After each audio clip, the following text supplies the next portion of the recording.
Boa tarde a todos aí. Boa tarde. Boa tarde.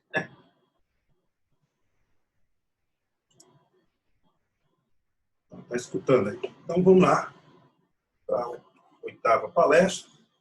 Eu mudei o título, mas é a mesma coisa que está lá, mas para dar pelo menos uma sequência. Lá está a teoria quântica, parte 2, eu botei que essa que eu vou falar sobre medidas na mecânica quântica. Né? É só para avisar. Bom,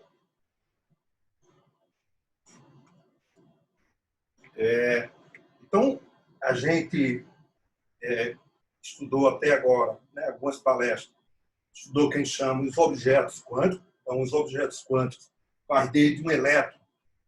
Então, um elétron é uma partícula cuja dimensão é zero. Isso seria um seminário muito interessante.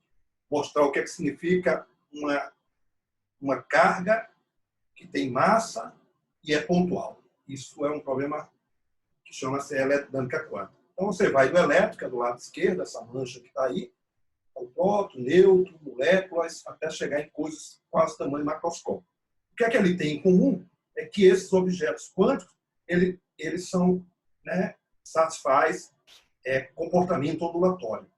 Né? Então, o comportamento ondulatório vai fazer com que ele tenha comprimento de onda, ele tenha uma frequência e, portanto, ele satisfaz essas propriedades. Né? Que foi o de Broglie que a gente está falando. Então, se ela é uma onda, tem uma função de onda, então aqui eu estou repetindo. Então, aqui a chama onda da matéria, diferente da onda piloto, que é o que a gente discutiu na palestra passada, que tem a ver com um guia de onda, um guia da partícula, né? Uma onda que vai guiando a partícula, que a gente já descreveu. Então, eu vou me guiar hoje a formalizar a mecânica quântica do ponto de vista dessa interpretação ondulatória. Certo? Então, existem várias formulações, pelo menos 4 formulações da mecânica quântica. Uma usando matrizes, você pode usar a função de onda, que é essa que está aqui, ou pode usar a que chama integral de Feynman, que seria outro tipo de interpretação, outra forma de encarar. A que ficou mais aplicável pelos físicos é a nossa mecânica ondulatória. Exatamente, a mecânica quântica ondulatória que a gente vai descrever aqui.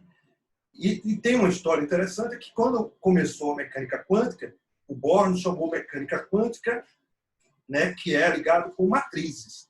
E a outra mecânica ondulatória. Ou a gente chama mecânica quântica ondulatória, mecânica quântica das matrizes. Então, hoje já está mais fixado. Então, essa seria a nossa característica de um objeto quântico. Ela tem uma função de onda e, portanto, essas características têm que ser investigadas. E aí já foi investigado. Então, aqui que eu brinquei aqui, botar uma receita, mas uma receita não colocando na mão e argumentando todo o que a gente chama os postulados da mecânica quântica. Eu chamei a receita do arrumadinho quântico. O Márcio sabe que é esse arrumadinho, dá água na boca. Né? Então, a receita que a gente tem na mecânica quântica é, na mecânica clássica, o estado de uma partícula ela é descrita quando você dá a posição e o momento. Então, quando você dá a posição e o momento, você tem energia. Portanto, esse é o estado de uma partícula clássica. O estado quântico é caracterizado por uma função de onda. Então, para caracterizar o estado quântico de uma partícula, você dá uma função de onda. Se tiver muitas partículas, é a função de onda do sistema de partículas. Então, é análogo à generalização para sistema de partículas. Bom, essa é a minha função de onda. Como é que eu resolvo? Eu calculo a função de onda dessa partícula, resolvendo a equação de Schrödinger. Então, eu tenho uma equação de Schrödinger, a equação diferencial que está aí. Eu preciso dar uma condição inicial, significa qual é o estado inicial da partícula, resolvo a equação de Schrödinger e tenho a evolução temporal da função de onda da minha partícula. Né? A gente também pode, que isso aqui vai ser útil para a gente, se meu potencial que está aqui não depender do tempo, eu posso fazer o que a gente chama de separação de variável, transformo essa equação em uma parte espacial, que é essa que está aqui, e uma outra que é essa equação que a gente chama de equação de Schrödinger, independente do tempo. Aqui a gente chama a autofunção, essa aqui é a autoenergia. Então, essa aqui é a equação de autovalores conhecida pelos físicos. Então, o físico gostou muito dessa equação, porque ele estudava muito isso, né, em aspecto de onda. Sob o sujeito a algumas condições de contorno, você tem exatamente os modos normais de vibração das ondas, que isso era meio conhecido na física clássica. Então, esse formalismo ela foi muito agradável para os físicos. Bom, a função de onda não tem um significado, então foi dado 6 meses depois por Bohr, que é a densidade de probabilidade. Então, o que é que diz a densidade de probabilidade? É como eu vou descrever a posição da partícula. Esse pico aqui na densidade de probabilidade significa onde o ρ é máximo. Significa o local mais provável de encontrar a partícula. Então, a partícula está em qualquer local no espaço, descrito por uma distribuição de probabilidade. Aqui tem um detalhe importante, que é o mundo quântico é intrinsecamente probabilístico. Diferente do probabilístico quando a gente pega um dado. Quando a gente joga um dado e diz que o sistema é probabilístico, é diferente desse probabilístico da mecânica quântica. O probabilístico aqui é pela ignorância da gente conseguir resolver as equações de movimento e dizer, prever qual das faces vai cair. Mas se você me der todas as condições, né, condição inicial, como eu vou jogar, todas as condições, e se eu usar a mecânica newtoniana, eu consigo, com todas as variáveis que eu puder resolver, prever, quando eu lançar o dado, ele cair. Então, note que essa imprevisibilidade, na verdade, no nosso mundo clássico, é pela ignorância de resolver esse problema. Aí a gente usa a ideia probabilística. Na mecânica quântica é completamente diferente. É uma propriedade intrínseca. Não é por ignorância da gente resolver o problema. É um problema que já nasce intrinsecamente do nosso formalismo. Então, o formalismo já está intrínseco exatamente esse postulado que tem aí de Bohr, que a densidade de probabilidade de encontrar a partícula é o módulo da minha função de onda ao quadrado. Então, isso é bem diferente da probabilidade clássica que a gente está acostumado. Né? Bom, por trás daquela ideia que a gente tem de função de onda, você pode ver que tem a função de onda no espaço das coordenadas. Se eu faço uma transformada de Fourier, eu tenho a função de onda no espaço dos momentos, que é no K, né? Então, note que o que é que acontece? Como consequência desse aspecto ondulatório e de transformada de Fourier, eu não posso localizar uma função de onda no espaço das coordenadas e no espaço do momento com a mesma largura pequena. Elas estão relacionadas entre si. E essa relação é o que surge naturalmente, chama o princípio da incerteza. Então, o princípio da incerteza é uma consequência desse aspecto ondulatório da partícula. Então, significa, se você conhecer a posição, você não sabe a direção do momento, e vice-versa. Essa é uma característica também intrínseca no meu aspecto da mecânica quântica. Não tem como abandonar esse formalismo que a gente está fazendo, que é o formalismo que é ondulatório. Diferente como fez o de Broglie e o Bohr, ele acabou com isso e deu trajetória. Mas aquilo é outra história, que a gente vai falar posteriormente mais sobre isso na última palestra. Bom, então, essas personagens são as pessoas importantes na construção dessa mecânica quântica. Eu já falei em de Broglie, então ele propôs o postulado, verificado experimentalmente. Schrödinger propôs a equação. O Bohr, o que ele fez? Deu a interpretação da função de onda com densidade de probabilidade. E o Bohr, ele fechou essa interpretação, que chama interpretação de Copenhague, ou interpretação ortodoxa da mecânica quântica, e é o que a gente usa no livro texto e no nosso cotidiano, que usa a mecânica quântica. Então, a dualidade que a partícula tem. Então, toda partícula igual a material, ela é uma partícula. Ela tem massa, tem estrutura. Portanto, se ela tem essa estrutura, ela tem comportamento corpuscular. Mas também ela pode ter comportamento ondulatório. Esses dois comportamentos, eles são complementares. Elas não podem agir simultaneamente. Essa é o que a gente chama o princípio da complementariedade, e isso fecha exatamente o que a gente tem como primeiro postulado, que é exatamente a ideia de o que a gente está medindo. Então, ou eu meço onda, ou eu meço partícula. As duas simultâneas é proibido. E quem proíbe isso é o próprio princípio da incerteza, que ela vai estar relacionada exatamente com essa dualidade onda-partícula. Né? Muito bem. Então, o segundo postulado. Então, agora, o segundo postulado é sobre o observável. Então, o que a gente vai falar é de medida quântica, eu estou definindo algumas coisas importantes.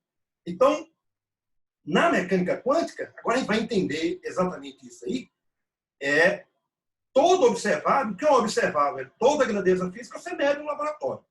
Certo? Então, todo observável, que eu botei essa letra A caligráfica, né? Essa letra caligráfica, a ela está associada o que a gente chama um operador. Certo? O que é um operador? É uma grandeza que, aplicada numa função, gera outra função. Quando esse operador atuar na função, ele gerar a mesma função multiplicada por escalar, a gente diz que aquela é uma autofunção desse operador. Né? Exemplo de operador que a gente já viu, o hamiltoniano. Então, a energia é o nosso observável. O hamiltoniano é o operador associado à energia. E quem é o hamiltoniano? É o operador P ao quadrado dividido por 2m mais o meu energia potencial. Tudo associado a uma partícula. A gente vimos anteriormente que o hamiltoniano de uma partícula, na equação de Schrödinger, é isso aqui, ó. Menos H2 sobre 2m, né? O laplaciano mais o potencial. Então, esse é o nosso hamiltoniano, o nosso operador associado ao observável energia. Então, se você observar aqui, olha, esse P vai estar relacionado com esse Q. Então, agora também eu tenho ó, um momento linear, ou um momento, a ele também está associado a um operador. Porque eu sei que o meu P é esse, se o P eu substituir aqui, dá exatamente esse hamiltoniano. Está aqui o nosso, o meu observável momento, e a ele associado o meu operador. E, de uma forma geral, qualquer operador A, agora, eu tenho aqui meu observável, que é uma função qualquer, que é uma função de RP. Se eu quero agora representar ele através do meu operador, eu boto minha variável R, que é a coordenada, e aqui meu operador P, que é exatamente isso daqui. Então, agora está escrito agora exatamente o meu operador em função à função de RP, que pode ser, por exemplo, o momento angular, né? Que é R vetorial P, e eu posso escrever esse operador aí associado agora na mecânica. Bom, terceiro postulado, também vai ser agora compreendido do ponto de vista que a gente viu, é o que você mede na mecânica quântica. O que você mede na mecânica quântica são os altos valores associados ao operador. Tá? Ficou uma coisa complicada. Vamos voltar para a equação de Schrödinger. Se você pegar a equação de Schrödinger, você tem essa equação, independente do tempo. O que é que agora eu estou colocando agora? Um rótulo N aqui, para dizer que eu tenho aqui um conjunto de valores de energia. Esse conjunto de valores chama o espectro da energia do meu sistema. Então, aqui são as alta energia e aqui você tem a autofunção. Então, é a equação diferencial que você resolve. Para cada problema tem uma solução, um espectro associado a ele. Então, se eu estou falando aqui para um hamiltoniano, isso vai valer para qualquer observável A. Eu vou ter uma equação análoga que tem aqui. A solução que vai estar aqui não é mais N. N é porque o meu observável é energia. Se for um operador A, aqui vai ser um AN. Um AN, que é uma forma geral. Certo? Então, essa é o terceiro postulado. Bom, nem sempre a gente tem operadores a ele associado uma função contínua. Né? Então, por exemplo, um análogo que eu posso fazer aqui, cara e coroa. Se eu pego uma moeda, ela não tem infinitos autovalores, como você pega lá da energia. Se você pega o espectro da energia de um sistema do átomo de hidrogênio, você tem infinitos valores. Ele vai com menos uma energia sobre N2, e esse N vai de 1 até infinito. Então, portanto, eu tenho um espectro que eu tenho infinitos valores. Mas você pode ter sistemas que você tem poucos estados. Então, o número de estados é finito. Então, portanto, o seu operador não vai ser escrito como função de uma grandeza contínua, que varia continuamente com RP. É um operador diferente, que, por exemplo, o cara e coroa. Então, os dois estados meu é cara ou coroa. Então, significa que meu estado só tem dois valores. Esse seria o meu espectro de valores. Levando para o lado da física, eu posso imaginar a luz. E a luz, para a gente, nosso objeto quântico é o fóton. Então, o fóton tem duas formas de polarização. Então, ele tem dois estados. Exatamente o equivalente é o cara e coroa. Então, a polarização da luz é do fóton. Agora vai ser, por exemplo, 0 e 1. Ou mais e menos, ou qualquer letra que você quiser associar, sendo que o meu sistema agora vai ser finito, diferente do espectro infinito. Agora ele tem duas possibilidades, o meu sistema é finito. Certo? Bom, o que é que acontece com a medição da mecânica quântica? Bom, quando você vai medir algo de um observável, o que você vai medir é um dos valores do espectro desse observável. Certo? Então, um desses valores. O que é que vai acontecer? Antes da medida, ele tem todas as possibilidades. Significa, ele tem todo o espectro. Então, o espectro pode ser infinito ou pode ser um espectro finito. Então, as possibilidades que ele tem são todas. Então, antes da medida, eu não sei nada. Depois da medida, um dos estados é definido aleatoriamente. O exemplo que eu posso citar para vocês é o caso de um dado. Se eu pegar um dado, certo? Ele está aqui. Eu colocar ele dentro, né, dessa cúpula maravilhosa do São Paulo, né? Você não sabe nada do que está dentro. Então, antes da medida, a face que o dado vai colocar lá é qualquer uma das 6. Você só vai saber o valor dessa medida quando você tirar e você verificar, por exemplo, que é 5. Então, ele diz que colapsou nesse estado. Certo? Então, colapsou nesse estado. Bom, diferente da mecânica clássica, porque quando eu faço isso e coloco aqui, você agora pode falar, agora é 6. Se eu tiver aqui, se eu tirar, qual número que vai dar? 5 outra vez. Mas, se você der uma piscada de olho, eu dou uma chacoalhada. Se eu der uma chacoalhada, você vai olhar que não vai dar mais 5. Então, a mecânica quântica é essa chacoalhada que ninguém entende, que quando você faz a medida, ela dá um certo valor. Aí você vai, faz a outra medida, dá um outro valor. E ele vai dar todos os valores possíveis do espectro. Então, isso significa que ele tem um espectro, e em cada valor que ele vai dar, da sua medida, ele tem associado uma probabilidade. Certo? Então, é exatamente isso que acontece diferente da mecânica clássica. Na mecânica clássica, eu sei o que eu tenho antes. Então, por exemplo, se eu fizer a medida, dizer que é 5, se eu tampar outra vez, eu sei que está lá dentro é 5. Na mecânica quântica, eu não sei o que é que tem, porque algo estranho, alguma variável aparece e tira exatamente esse grande mistério da mecânica quântica. Então, o que eu meço é probabilidade de uma dada medida. Eu agora não tenho certeza da minha medida. Certo? Então, isso chama-se colapso da função de onda, ou algumas pessoas vão falar projeção, que eu vou daqui a pouco reescrever. Então, o colapso aqui, escrevendo aqui de uma forma bem interessante, aqui a nossa função de onda é só uma representação, então é só uma notação, não esqueça essa notação. Então, o que é que vai acontecer? Você tem um estado, então, o sistema está num certo estado. É o estado da partícula ou do seu observável que vai medir. Quando você vai medir esse seu observável, ele tem 2 valores, A1 ou A2. Então, antes da medida, então a medida significa você agir sobre o sistema, eu tenho 2 valores. Quando você medir, o que é que vai acontecer? Por exemplo, A2. Se você dá A2, significa que essa minha função de onda vai colapsar num valor associado a 2. Quem chama esse elemento aqui, esse objeto, A2. Se desse A1, ele dá A1. Então, o que é que significa? Que as medidas que eu vou fazer, então, se eu repetir a medida, pode dar A1. Se eu repetir a medida, pode ser outra vez A1. Então, você vai ter várias medidas, a cada ela vai estar associado uma probabilidade. Então, é esse que é o nosso mundo quântico, exato, é um mundo que você é imprevisível, ele é probabilístico, sempre. Né? Então, você tem exatamente isso, o seu observável, você tem exatamente, pode dar A1 ou A2, que são os valores possíveis que ela tem. E cada um vai estar associado, que a gente chama uma probabilidade. Né? Bom, vou passar isso aqui, que isso vai ficar mais para vocês do que para mim. Certo? Vamos para o quarto postulado. O quarto postulado é o seguinte: quando você faz uma medida, né, e você dá 1, aí você vai fazer outra medida, deu A1. Faz outra medida, sempre estou pegando, mas só com 2 valores, só para simplificar, isso é geral para quantos estados eu tiver.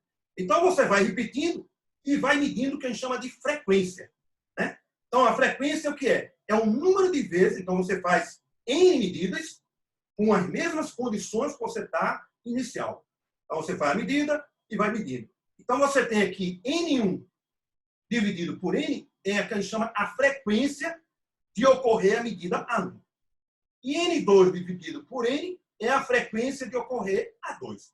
Se o N for muito grande, isso é o que chama a lei de Laplace, isso tem o que a gente chama a probabilidade. Então, na mecânica quântica, eu tenho um valor da minha expressão. No laboratório, eu vou medir essa frequência. E quando é que isso vai tender para a mecânica quântica? Quando o N é muito grande. O que é N muito grande? Você fazer 1 milhão de experimentos, ou alguma coisa dessa ordem, isso vai tender para a frequência, tende para a probabilidade da mecânica quântica. Então, o que eu tenho aqui, olha, o meu estado aqui, que está aqui inicial da minha medida, ele nada mais é do que uma superposição, aqui exatamente o que a gente está chamando de superposição, de uma combinação linear dos estados que eu posso ter, né, o meu observável A. É aqui a superposição. C1 é um número complexo qualquer, multiplicado por A1, e aqui C2 vezes o A2. Se você tomar aqui agora o valor médio, né, o que seria o valor médio? Esse vai ser esse valor ao quadrado, certo? Esse valor aqui ao quadrado, e esse aqui valor ao quadrado, multiplicado por A1. Então, isso aqui é o que a gente chama de um peso estatístico do meu sistema. Então, se você ver isso aqui, é o que a primeira chama a regra de Born, que é a probabilidade. Então, a minha probabilidade é esse C1 ao quadrado. Esse C1 ao quadrado mais C2 ao quadrado é igual a 1, dizendo que essa minha função está normalizada, aquela condição de normalização. Significa a probabilidade da A1 mais a probabilidade da A2. Isso tem que ser igual a 1. Então, se minha função estiver normalizada, esse termo aqui embaixo é igual a 1. Então, portanto, a probabilidade aqui é de encontrar a grandeza de observável a 1 e esse outro para encontrar a 2. Né? Então, são coisas que naturalmente surgem desse desenvolvimento. Bom, se você tiver um espectro infinito, que eu falo espectro, infinitos valores, então minhas coisas são contínuas. Então, quando eu vou calcular valor médio, então, como é calcular a receita, né, o armadilho quântico, exatamente isso. Pega minha função, não esqueça a parte temporal, só estou falando tudo independente do tempo. Então, pego minha função de onda aqui, complexo conjugado, multiplico pelo meu operador, vezes o φ vezes 3. Então, essa receita, que não é uma receita assim, colocada de goela abaixo, tem todo um desenvolvimento que eu não vou fazer, mas é só para passar a informação. E quem é esse operador? Bom, como isso aqui agora é no espectro contínuo, ela depende de RP. Então, esse meu operador que eu vou colocar aqui é uma função qualquer do observável que você tem na mecânica clássica, vai transformar ele num operador que é uma função de RP, sendo que na mecânica quântica, meu P é esse operador. Aí você coloca aqui e vai fazer essas integrais aqui, se D3R, dx, dx. Então, é simples, basta dar a minha função de onda e fazer cálculo matemático, é trivial. Bom, isso serve que a gente chama de um espectro contínuo. Quando ela varia, você tem infinitos valores. Mas quando o sistema é finito, você tem um número finito, você não pode definir mais um sistema através de integrais. O exemplo que eu falo é a polarização do fóton. Então, o fóton agora, ela tem duas possibilidades. Dois estados. Então, no lugar de escrever por função de onda, eu vou descrever por vetores, que é mais fácil, que são coisas discretizadas. Certo? Então, minha função de onda ela é contínua, a outra é discretizada. Discretizada do ponto de vista do tamanho do meu espaço discreto, de tamanho finito. Certo? Então, é um espectro finito, o outro é um espectro infinito. Eu vou descrever isso através de vetores. Então, uma setinha para cima, uma setinha para baixo, seria a representação da polarização do meu fóton. Então, quando o fóton vem emitido, ele emite, na verdade, fóton com as duas polarizações, que eu não sei qual é. E qual é o estado que eu vou ter aqui? É uma combinação linear, aquele C1, vezes o estado 1, mais o C2 vezes o estado 2. Seria exatamente essa combinação linear do estado antes da medida. Quando eu fizer a medida, o que é que eu vou fazer? Eu vou botar um polaroid, e com o polaroid, o que é que vai fazer? Eu vou fazer a medida para ver exatamente qual é o estado de polarização dela. Então, aqui eu vou medir exatamente o número de fótons. Então, aqui passou, por enquanto está aqui. Quando ele faz isso aqui, com o número de fótons que você tem calculado, você pode medir a probabilidade desses coeficientes C1 e C2 no seu experimento inicial. Então, para um sistema finito, um espectro finito, você tem exatamente uma equação desse tipo. Aquela equação que a gente tinha no lugar de função de onda, eu voltei esse objeto, um vetor. Então, significa o A, meu operador, esqueci o chapeuzinho aqui, aplicado nesse objeto, é AI vezes isso. Quem é o AI? São as medidas possíveis, é o espectro de medida do meu observável A, representado por um operador A. Então, eu tenho exatamente A1, A2, até N. Esse conjunto de vetores aqui forma um espaço vetorial. Assim como o IJK forma o espaço vetorial do nosso R3, agora eu tenho um espaço vetorial de dimensão N. São N vetores. O que significa N vetores? Significa... Desculpa. Se você tem...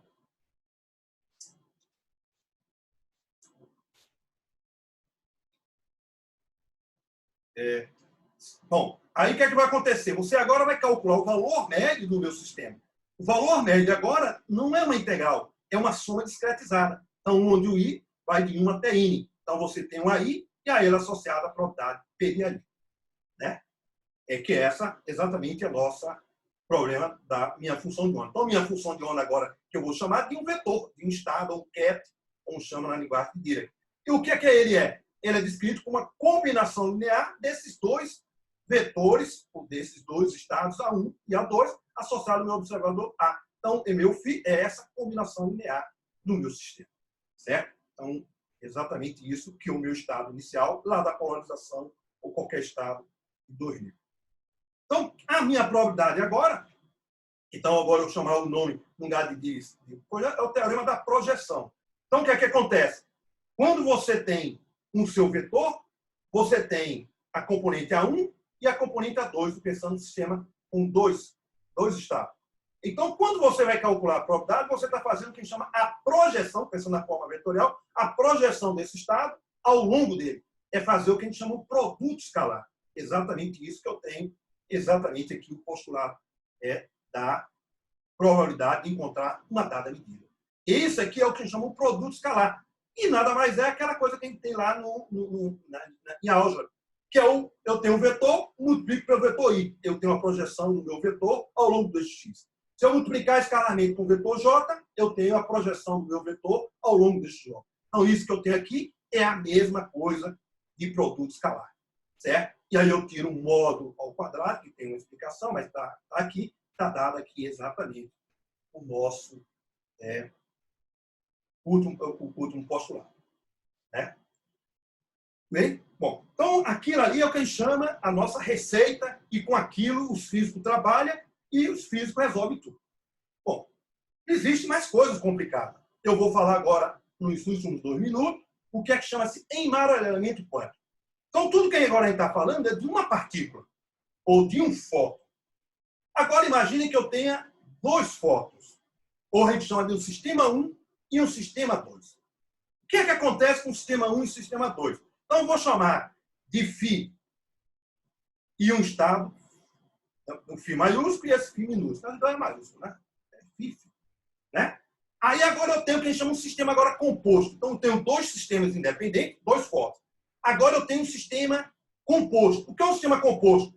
É os 2 sistemas juntos. Aí, eu estou dizendo que eu tenho o sistema 1 e o sistema 2 contido num único sistema.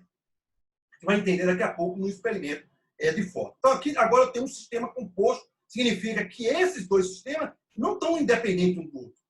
Não estão independentes um do outro.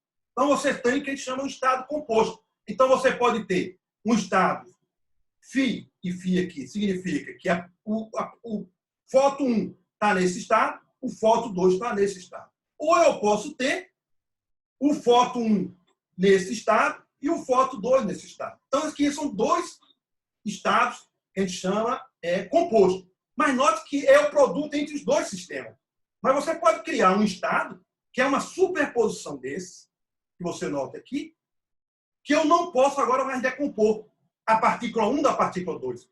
Significa que esse estado que está aí agora, ele está emarelhado. Né? Significa que eu não desacoplo a partícula 1 da partícula 2. Então, significa que se eu criar um estado emarelhado na natureza, que é fácil criar, né? Eu posso agora fazer uma medida de um e saber a medida do outro, independente da distância, independente do tempo. Portanto, isso é uma medida não local. Se você medir ela, que já tem experiência, a 150 km de diferença, eu posso saber o que vai dar no outro laboratório sem fazer nenhuma medida. Porque, como o estado vai estar emarelhado, se eu medir de uma, eu vou saber exatamente da outra. Então, é exatamente isso que ocorre exatamente aqui. Eu vou dar só esse exemplo. Você mete aqui um feixe de luz. Esse feixe de luz é um fóton. Aí, o que é que acontece? Esses 2 fótons aqui, eles não estão independentes.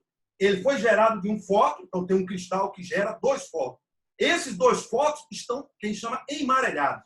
Então, significa o quê? Se eu colocar um detector para medir a polarização desse, eu vou saber a polarização desse outro que está aqui. Porque esses 2 estados, a gente chama fótons gêmeos, eles estão emarelhados, eles não estão independentes. Então, isso é um grande mistério que a gente chama da mecânica quântica, que pouco, né, eu entendo, mas passei para vocês. Né? Então, Hoje foi mais curto, consegui falar. E eu fico aberto a pergunta para vocês fazer a vontade aí. Professor, Diga. como é que a gente pode medir o quanto dois objetos estão correlacionados? A correlação, diferente do que a gente pode imaginar, não tem nada a ver com potencial. É uma correlação puramente associada a quem chama isso é o overlap da função de onda. A função de onda que faz esse ligamento quântico é um entrelaçamento quântico. Não tem nada a ver com potencial. Então, significa se eu pegar esses dois fótons, que a gente chama fóton gêmeo, certo? Carregar ele, levar lá para Itacoatiara e levar o outro lá para Parintins, se o cara lá em Itacoatiara fizer, sob todos os cuidados técnicos, medir e dizer assim, olha, esse fóton aqui em Itacoatiara está com a polarização mais 1, ou 1, para cima. O outro, que está lá em Parintins, certamente vai estar para baixo. Porque esse conjunto saiu emparelhado. Não são dois fótons independentes. Eles foram criados e a gente falou que eles são gêmeos, eles estão entrelaçados as informações. E isso não viola, a princípio, a teoria da relatividade, que a teoria da relatividade diz que a informação tem que se propagar com menor que a velocidade da luz. Mas isso é quando a informação entre dois sistemas, os dois fótons emarelhados, partículas emarelhadas, elas são o mesmo ente. Ela não está violando a teoria da relatividade porque o objeto é um só. Então, está transformando informação entre dois objetos. É o mesmo objeto. Esse é o mesmo paradoxo chamado EPR, que é do Einstein, Landowski e Russell. O que é que ele fez lá? Mesma coisa. Eu criei um sistema, imagina uma reação química, e sai, né, dois elétrons. Esses dois elétrons, essas duas partículas, elas saíram de um sistema de tal forma que você tem que ter a lei da conservação do momento angular. Então, quando essas duas partículas saírem, ela tem que satisfazer a condição inicial. Então, a condição inicial tem. Quando os elétrons saírem, se eu medir a velocidade ou o spin de uma, eu vou saber o spin da outra. Por que eu vou saber isso? Porque eles estão emparelhados. Eles estão conectados através de um estado emparelhado. Que é exatamente isso que acontece com o fóton e a experiência do EPR é exatamente essa ideia que eu estou passando para vocês. Certo? Então, esse estado emparelhado é que você cria. Tem que criar ele. Não é uma coisa que é qualquer um. Pegar todo, ele tem que sair de um estado inicial que ele vai carregar essa informação, né, no espaço. Certo? Então, tem um experimento chinês que o cara estão colocando essa experiência de fóton gêmeo, colocando lá no espaço. Mandaram uma espaçonave só para fazer essa medida. Assim, mas para que o cara ficar brincando com isso? Isso tudo tem a ver exatamente com a construção do computador quântico, a informação quântica. É esse emaranhamento que vai estar por trás do computador quântico.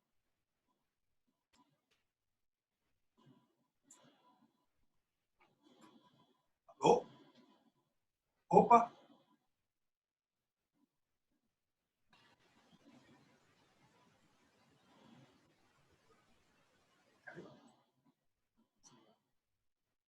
Opa! Alguma pergunta? Professor, Diga. qual é a aplicação desse emaranhamento aí quântico? Informação quântica, computação quântica. Eu vou passar para vocês um artigo da revista de ensino sobre isso, como é que funciona exatamente esse estado emparelhado.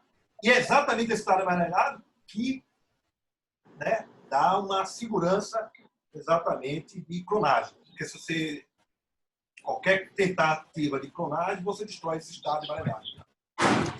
Entendi, mestre. Obrigado.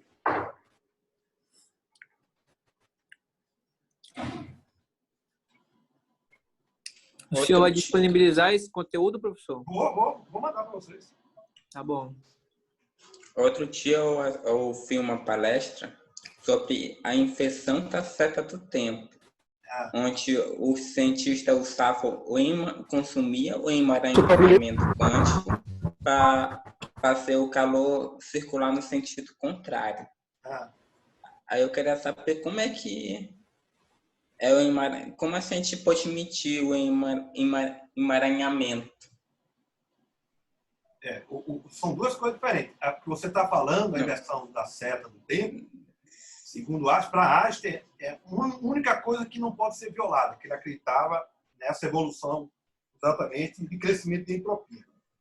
Aí, no caso quântico, essa entropia não é a entropia nossa, como a gente chama, a entropia de Boltzmann. É uma outra entropia que eles definem que tem a ver com informação. Certo? Então, é como se eu conseguisse diminuir essa entropia associada com informação, exatamente o que não consegue no nosso mundo macroscópico. Né? Você entende que no mundo macroscópico a nossa entropia ela é sempre a função crescer. Você não pode inverter porque a segunda lei termodinâmica proíbe. Nesse mundo quântico, essa minha entropia não é de Boltzmann. É uma entropia associada à informação, chama entropia de Shannon. E isso, no mundo microscópico, é possível essa inversão. Num curto intervalo de tempo. Num curto intervalo de tempo. Então, a inversão, a princípio, é o que a gente chama de violação da segunda lei de termodinâmica. A inversão temporal. Mas isso não ocorre como se fosse uma... Mas é possível o cara encontrar isso no laboratório.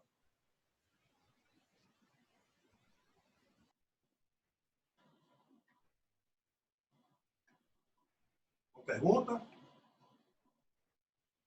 Estou muito calado.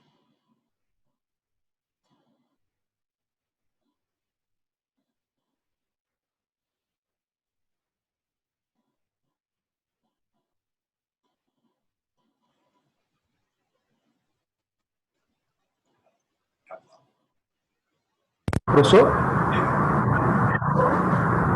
Professor?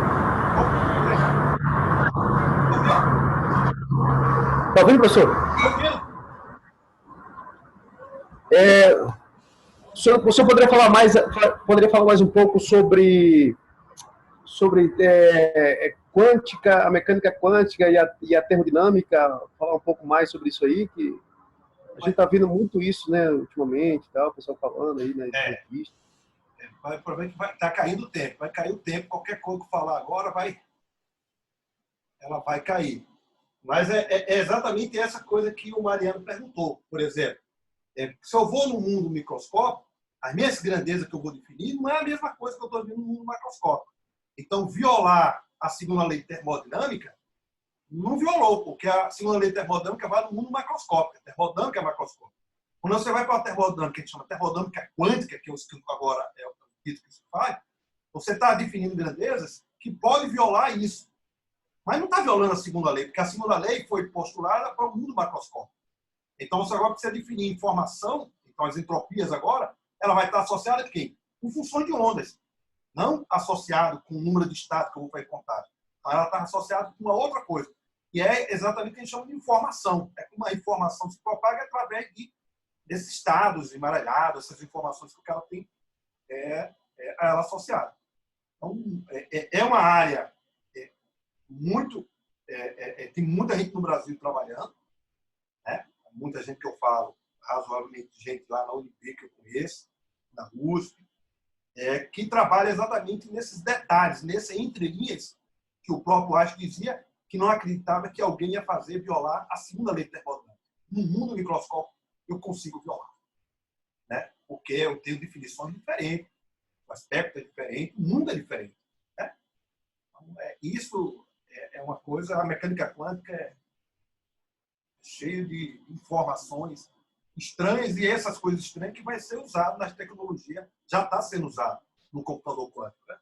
O computador quântico já é uma realidade. Entender essas termodinâmicas é entender exatamente no meu sistema minúsculo. Como é que vai acontecer essa transmissão de calor, essas coisas. Com tudo agora diferente. Se eu posso ter inversão, um lugar de calor sair, agora calor, né? A temperatura, um lugar de fazer um fluxo, o fluxo vai ser o contrário. Isso no microscópio, a princípio, não teria problema violar. Porque não é uma lei da natureza. Não tem a lei da termodinâmica no mundo microscópico. E é essa coisa que precisa se estabelecer. Quais são as leis da termodinâmica no mundo microscópico? A princípio, essa segunda lei não é verdadeira sempre. Portanto, ela não pode ser uma lei que qualquer experimento o cara tem que